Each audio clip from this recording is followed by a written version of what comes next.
Brasil, olá América, olá planeta Terra, eu sou o Garugon e hoje eu trago para vocês mais um vídeo do canal Spartans FGBR. Nesse vídeo vamos falar da conferência da E3 da PC Gaming Show. A conferência começou com o anúncio de XCOM 2 War of the Chosen, que é uma expansão para o game XCOM 2. Not supposed to be here.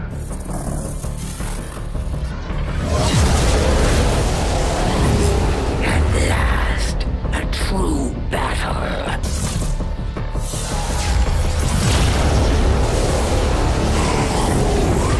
If only you knew the truth.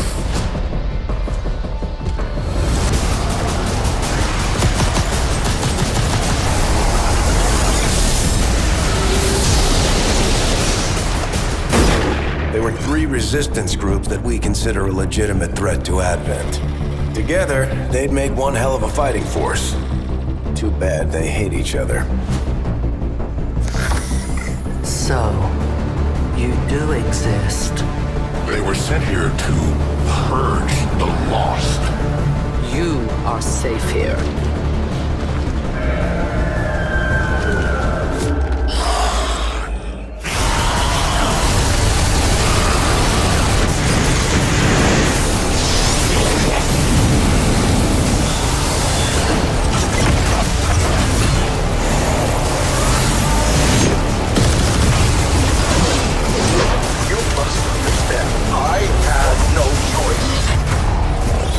That can't be good. Advent Hobbit. I suppose we should begin then. Now the real war begins.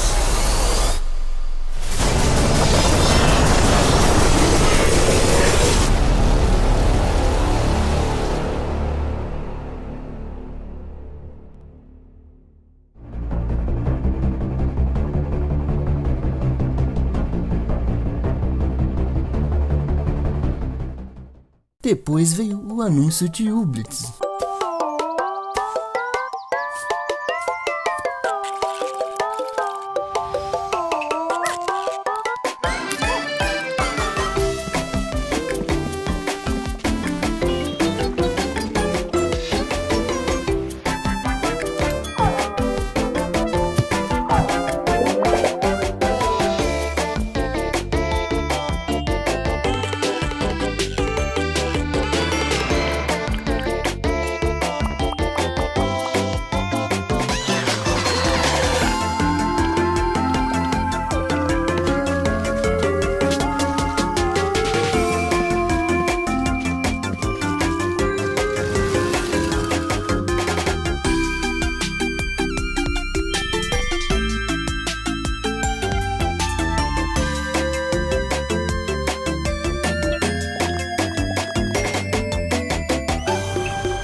Depois veio o anúncio de Battletech, que é um jogo de estratégia por turnos.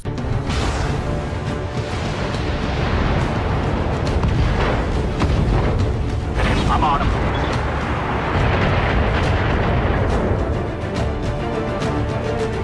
Yes, Commander. Moving to position.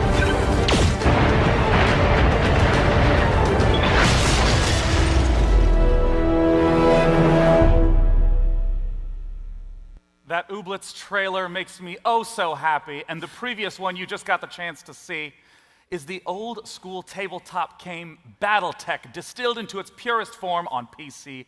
And here to talk about it from Harebrained Schemes is Jordan Wiseman and Mitch Gittleman. Welcome, gentlemen. It's a pleasure to have you up on stage. Thank you very much. Woo! Yes, that's the spirit. Oh, hell yeah. Now, there's been a lot of games based on Battletech. Tell us about this incarnation. By all means, Battletech is a modern, turn-based tactical game set within the MechWarrior universe. And there's going to be 3 modes of play. A single-player skirmish, a multiplayer skirmish, and then our open-ended mercenary campaign. Well, I want to hop straight into some of that single-player content by taking a journey to the Argo. I understand that, there's all sorts of combat goodies that we're going to see in a moment, but the Argo is in between missions. Walk us through what we're seeing Right, so here. the Argo is a broken down hulk of a spaceship from a bygone era, and it is your mercenary command center. You could take it all over all over space, going from star system to star system, and taking mercenary jobs from all sorts of different people, from petty dictators all the way up to the great lords and ladies of the noble houses. And from there, you can also command your entire mercenary crew. There's Samiri, she's your navigator, and you command her and all of your mech warriors as you take your jobs and upgrade your ship. I'm curious a little bit about the storyline in the single player. Sure. So you're going to see in a few moments Lady Kamea Arano. She's a deposed ruler.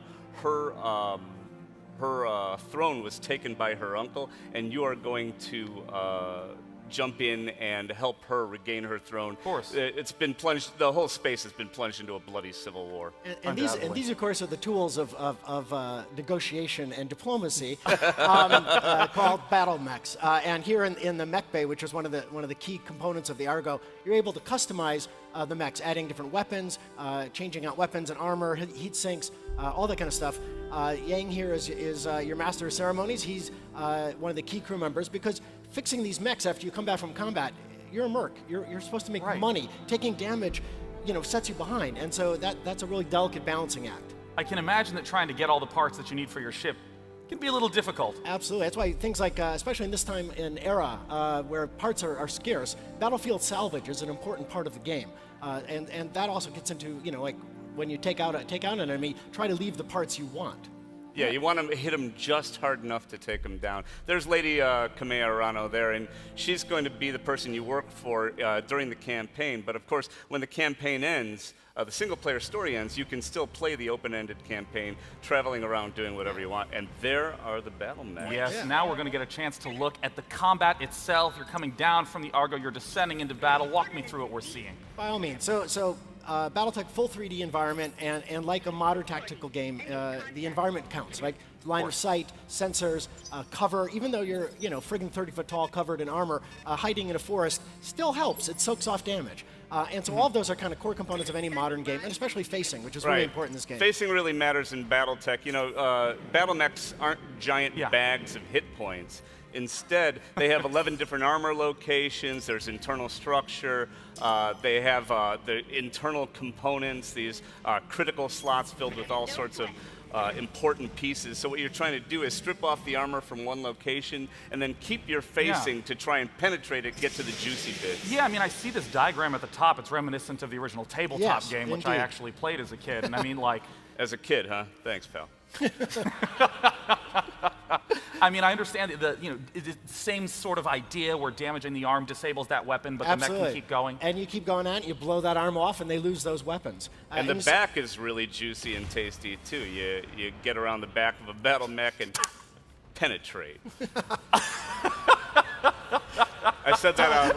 We're alive, right? We'll allow it. We'll allow there it. you go. What you just saw there is melee. One of the things we're really excited about. Mechs were not only weapon systems; they're giant, armored suits, and so going up and being able to slug and kick and just even put a foot through a cockpit or death from above, jump up and slam down on mechs. All that stuff is supported in this game. And you really want to manage your heat too. You're walking. These mechs. The pilots are sitting on a giant nuclear reactor, basically, and so you really want to watch your heat. How much like this your guy here is overheating. different weapons do, because if you shut down in combat, you are quite vulnerable. It's been really fascinating to watch a lot of the streams, because I know you guys just went into beta. Where can the people here go to sign up to play? Why, Sean, they can go to battletechgame.com. That's battletechgame.com. Come find us on battletechgame.com. And if you're interested in a used mech, this is the guy to talk to. That's right. Now, I'd like to state again, battletechgame.com. Thank you guys so much for coming out. Jordan, Mitch, it's been a pleasure. Thank you. Cheers.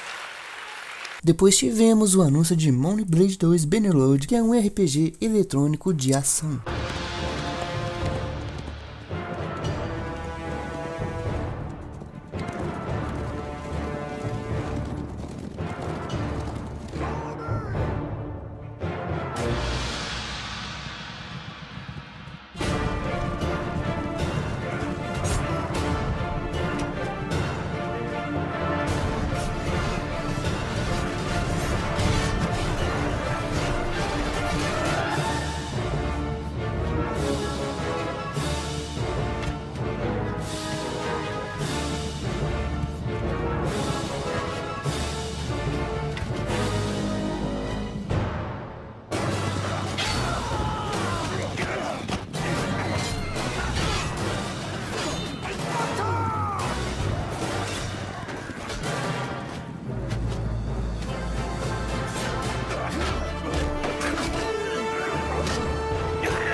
Tivemos também o Total War 2, The Battle of the Fallen Gates, que tem data de chegada prevista para 28 de setembro.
Tivemos o anúncio do Level Up Contest, que é um concurso de games independentes que agora em 2017 está incluindo realidade virtual. Tunic é um game de aventura e ação sobre uma pequena raposa em um mundo grande.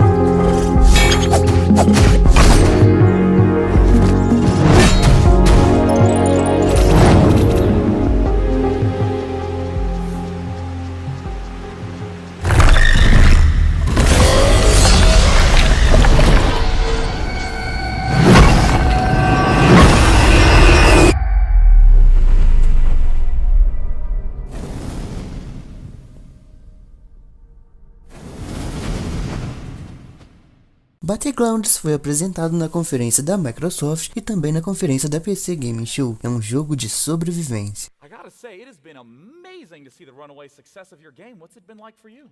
It's been immense.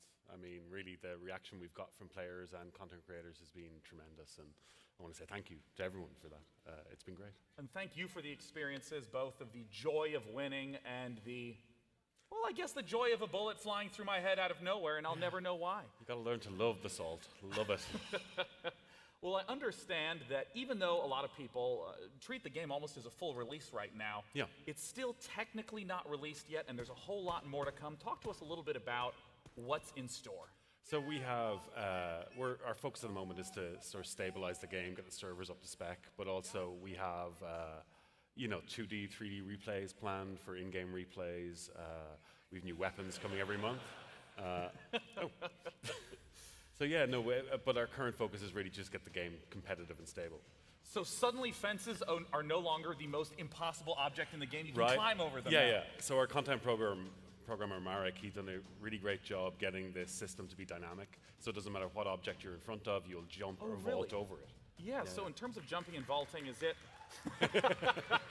yeah, vaulting. Is it sort of, when you say that it's dynamic, does this mean that the taller the obstacle, the more difficult it is to climb over? But you Yeah, can still exactly, climb and it over has different animations for each different thing, so vaulting, climbing. Now we also have weather, so. One of my favorite aspects, of course, is the rain map in the game. Walk me through what we're seeing here. So this is our new weather settings. This is fog. You just saw clear day. Our rain has been tweaked a little bit as well, and we also have our sunset coming in. So this really, I'm really happy with how this turned out. It's quite beautiful. Yeah. And what is the impact on gameplay of these types of things with weather? It just changed dynamic. Oh, so this is. Oh, a new gun. Yes, this is the OTS Groza. It's a 7.62 bullpup, super powerful, crate only. Yeah, it's going to be a beast. Is it a short range, long range? Where's medium its to medium, short to medium? It's going to be a beast. It's going to be super powerful, Yeah. and then long range it'll work as well. And I remember before you came on the show, I asked, why did you put that gun in? And I think your answer was, It just looks cool. It looks cool. Yeah. It's like we wanted to add a bullpup and we wanted to add something else to the 7.62 class, and this is a Spetsnaz weapon. It just looks great. it looks cool, as good as a reason as any, honestly. I want to come back to the weather effects. Obviously, they look beautiful. What are some of the impacts that you've seen on the gameplay with the new weather effects? Well, it's just going to change the way you play. So it's not necessarily going to be, you're going to be sniping all the time. You know, with the foggy weather, you're going to have to choose a more kind of CBQ type play style. But it's just, again, to give you a bit of variety and make every game kind of different. You've talked a little bit about what we've seen in the video, but talk to me about long term. What's far down the line for PlayerUnknown's Battlegrounds? So again, we want to finish out the platform and make it a good platform for all kind of game modes. You know, we will have modding down the line as well. And it's just creating a stable platform. That's our aim here. I understand that you're also working on new maps. Yeah, so we have 2 new maps coming, one based in Peru, a desert map with sort of ruined cities with sandstorms and stuff. That's awesome. Yeah, and then this other one in the Adriatic, so it has even a ruined cosmodrome in the center of the map with like snowfall, and I'm excited. That's awesome. Yeah. And I know that you've been super involved with the community of regular players. What's in store for those people playing the game right now? So as I said, we have our custom games. We have the 3D replays, which I'm really excited about because it allows you to watch your match back in the engine with a free cam and slow motion and stuff like that. Which is great for content creators. Exactly, right? So you can content creators, it'll just give you a new way to create like machinimas and stuff like that within the game. Yeah. And the last thing I want to bring up, because you were mentioning this a lot before you came on, you have all sorts of stability and performance fixes incoming. Yeah, so like our focus this month is on our server performance and really getting that stable, because at the moment the servers aren't performing the best they could. But you know, so last month our team's focus was on client performance, and we improved that broadly for a lot of people. And this month it's on server, so they've already found a lot of things to fix, and I'm excited. That's great. I'm sure players will completely stop blaming anything on the game at that point. Right. They will accept responsibility for those losses then. Well, to PlayerUnknown himself, Brendan, thank you so much for coming out to talk about it. It's a pleasure. Thank you, everyone. Também tivemos o anúncio de King Floor 2 The Summer Side Show. Ladies and gentlemen, welcome to the Tragic Kingdom Amusement Park. Come on down and play Find Minnie Pukey, Feed the Pound, Dunk the Bloat, and Pop the Clot. Was that a real head? Trade for festive clown makeup, colorful hats, and dozens of other items. Carnival rewards are only available for a limited time. See the adorable pinhead and marvel at the mighty strong pound. Oh, what is wrong with him? Hear the bearded beauty, the siren from Fiji. I think I'm gonna be sick. Backed by popular demand. Come see Pukey the Clown and the Monkey Man. Why does the monkey have a chainsaw? Find romance in the tunnel of love. Swing on the Queen of Chains. Look at the... Ow! Scream on Pound Mountain! Oh, but that's not safe! See the death-defying firestorms of Dr. Infernum's Pyrotechnic Emporium! Oh, is he actually on fire? Why is that person on fire? Earn new achievements and triumph the new HG-12 shotgun and tactical lever-action rifle! Why do you need a shotgun at a carnival? I don't care, it's unlockable! Why does the carnival cleanup crew need hazmat suits? No, I'm done. This is a horror show. I'm getting out of here. If you can hear this, run! Warning. News and outbreaks and variants and behavior detected. Be alert for new challenges, modes, and threats in the weekly outbreaks. Também tivemos o anúncio do game eletrônico Elands. It was the mother of all storms. But somehow I just knew everything was going to be... Well, being stranded on a desert island is a lot of fun. You get to meet new friends. You get in shape. And you learn how to craft. And because it's your land, it won't take long before you call that place a home. But that's just the beginning, because here you can do anything.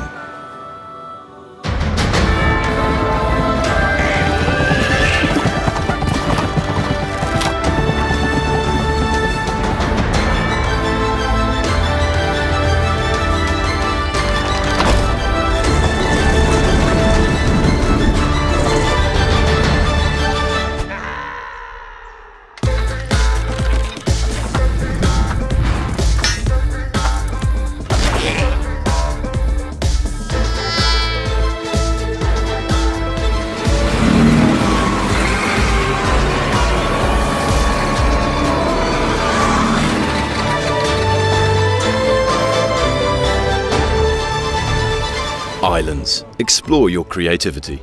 Visit us at islands.com. Um novo RPG, Griftlands, também foi anunciado na conferência da PC Gaming Show.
Tivemos também um trailer de Lawbreakers, que é para a plataforma PlayStation 4 e para PC.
O Wargroove é um jogo de estratégia baseado em turnos, em que cada jogador assume o comando de um exército. Também foi um dos anúncios da PC Gaming Show.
Madriat Shadow of War, ou em português Terra-média Sombras da Guerra, é um RPG de ação também, um dos anúncios da PC Game Show. O mundo dos homens está acabando.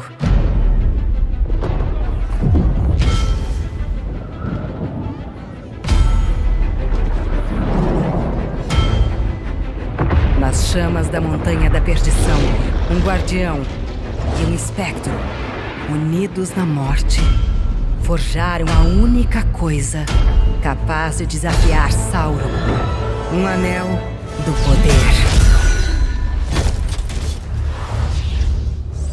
Mas o poder pode cegar aqueles que o procuram.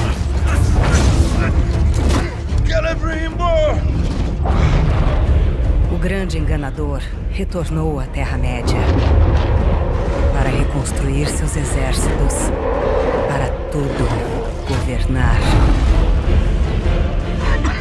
A corrupção não será mais contida.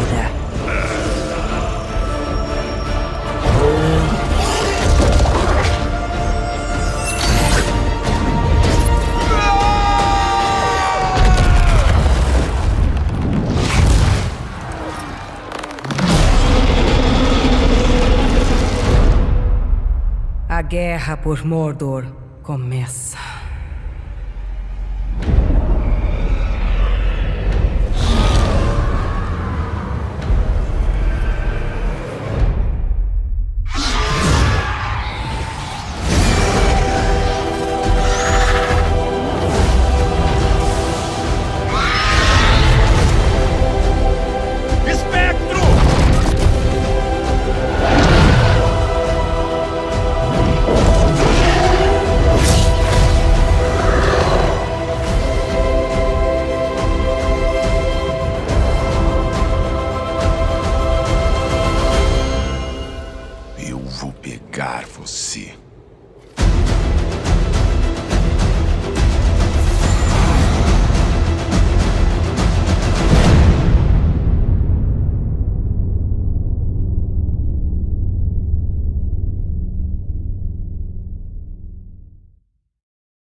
Um dos anúncios dessa conferência trouxe a versão definitiva de Age of Empires. É um game de estratégia para construir o seu império.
Esse foi o último anúncio da conferência e essa foi a conferência da PC Game Show. Assista nossos outros vídeos da E3 2017 através da nossa playlist. Nos vemos no próximo vídeo e até mais.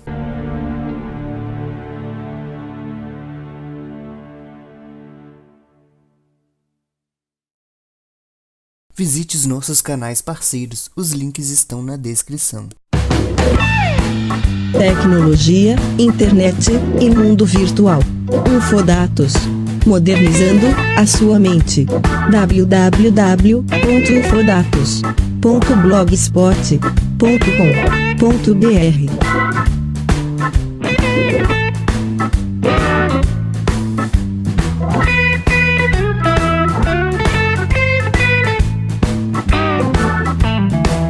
Na loja Compromos, você encontra eletrodomésticos, eletrônicos, consoles e jogos, smartphones, acessórios e muito mais.